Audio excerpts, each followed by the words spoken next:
कहते हैं आप जैसा सोचते हैं वैसे ही बनते हैं। हाँ। आज हम जिस सोर्स को देख रहे हैं वो है डॉक्टर जोसेफ मर्फी की जानी मानी किताब the power of your subconscious mind का एक काफी डिटेल्ड रिव्यू। काफी मशहूर किताब है ये। हाँ बिल्कुल।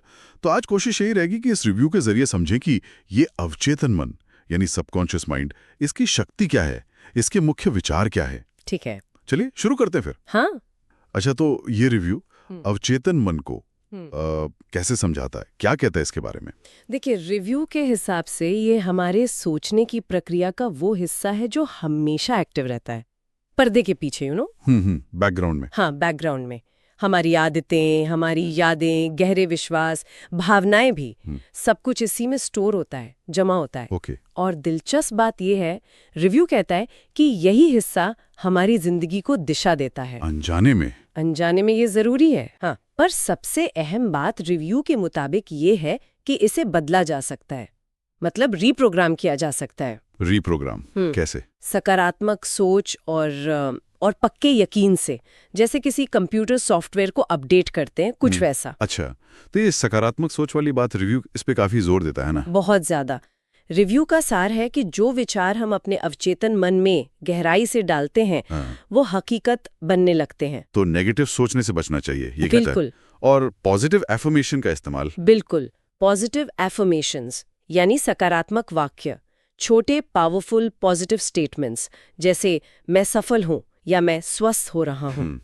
पर रिव्यू ये भी साफ करता है कि सिर्फ बोलना काफी नहीं है, पूरे यकीन और भावना के साथ दोहराना जरूरी है, तभी अवचेतन मन उसे सच मानेगा। और ये कल्पना, मतलब विजुअलाइजेशन, उसका क्या रोल है? रिव्यू क्या कहता है? हाँ, कल्पना और विश्वास, रिव्यू के अनुसार ये दोनों बहुत अहम है।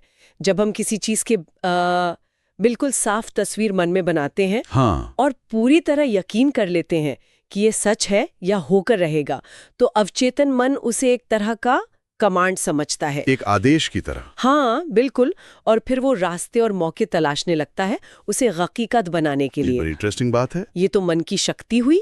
रिव्यू में मर्फी के धर्म और विज्ञान को जोड़ने वाले नजरिए पर भी कुछ है। हाँ, रिव्यू उस पर भी रोशनी डालता है। वो बताता है कि मर्फी कैसे ईश्वर की शक्ति या कह ले ब्रह्मांड की ऊर्जा को हमारे अवचेतन मन की असीम क्षमता से जोड़ते हैं। वो एक तरह से आध्यात्मिक सिद्धांत और मानसिक प्रक्रिया में तालमेल बिठाने की कोशिश करते हैं। अच्छा। रिव्यू में किताब के कुछ खास चैप्टर्स का भी जिक्र है, मतलब किन बातों पर ज्यादा फोकस है। हाँ, रिव्यू कुछ अध्यायों को खास बताता है, जैसे चैप्टर 1 जो समझाता है कि अवचेतन मन काम कैसे करता है, इसका बेसिक। ठीक है। कि चैप्टर 4 जो सेहत में मन की भूमिका पर है, और चैप्टर 7 धन दौलत पाने के लिए आपका मानसिक नजरिया कैसा हो, उस पर। तो कुल मिला के रिव्यू किस किताब की खूबियां क्या गिनाता है, अच्छी बातें क्या हैं? रिव्यू के हिसाब से सबसे बड़ी खूबी है इसकी सरल भाषा और रोजमर्रा की जिंदगी से जुड़े प्रैक्टिकल उदाहरण। अच्छा। ये तरीके सेहत, रिश्ता, पैसा, करियर, मतलब जिंदगी के लगभग हर एरिया में काम आ सकते हैं, ऐसा रिव्यू कहता है। लेकिन क्या रिव्यू में कुछ कमजोरियां या आलोचनाएं भी बताई गई हैं, कुछ नेगेटिव पॉइंट्स? हाँ बिल्कुल। रिव्यू ईमानदार है इस मामले में। वो मानता है कि कुछ लोगों को मर्फी का नजरिया शायद मतलब जरूरत से ज्यादा आशावादी लगे, ओवरली ऑप्टिमिस्टिक।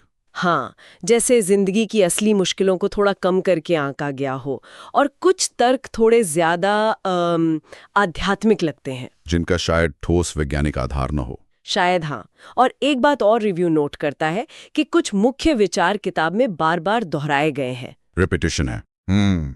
ये जानना भी जरूरी है। तो रिव्यू के हिसाब से ये किताब किन लोगों के लिए ज्यादा फायदेमंद हो सकती है, कौन पढ़े इसे? रिव्यू कहता है कि ये उन लोगों के लिए खास तौर पर अच्छी है जो खुद को बेहतर बनाना चाहते हैं, अपनी पुरानी नेगेटिव सोच से छुटकारा पाना चाहते हैं। अच्छा। या अपनी जिंदगी में कोई बड़ा पॉजिटिव बदलाव लाना चाहते हैं। अगर कोई अपनी सोच बदलने के लिए प्रैक्टिकल तरीके ढूंढ रहा है, तो रिव्यू के हिसाब से ये किताब मददगार हो सकती है। तो सार ये निकलता है रिव्यू का कि हमारा अवचेतन मन एक तरह से हमारी किस्मत गढ़ने में बड़ा रोल निभाता है। हाँ बिल्कुल। और इसे सही ट्रेनिंग देकर, मतलब सही दिशा देकर पॉजिटिव बदलाव लाए जा सकते हैं।